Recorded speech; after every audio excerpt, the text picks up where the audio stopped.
যখন তোমাদের কোনো কিছু ভালো লাগবে না, শুধু একটু ঝাল ঝাল কিছু খেতে ইচ্ছা করবে, তখন কিন্তু তোমরা এই দম খিচুড়িটা রান্না করে খেতে পারো। এটা লাগবে না কোনো মাংস, ডিম দিয়ে কিন্তু চমৎকার স্বাদে রান্না করে খেতে পারবে।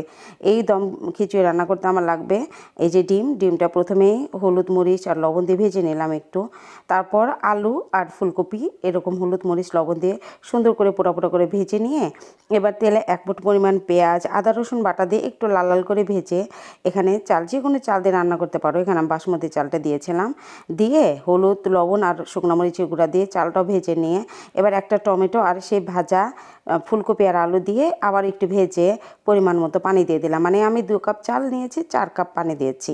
দিয়ে এবার দেখো এই যে কাঁচামরিচ দিয়ে একটু ঢেকে রেখেছিলাম 15 মিনিটের জন্য, তারপর ঢাকনাটা খুলে একটু গরম মশলার গুঁড়ো দিয়ে ঘি দিয়ে আবারও দমে রেখেছিলাম 10 মিনিটের জন্য। এবার আবার একটু ধনিয়া পাতা দিয়ে 5 মিনিট দমে রেখে হয়ে গেছে আমার দম খিচুড়ি। দারুণ মজা কিন্তু এটা খেতে।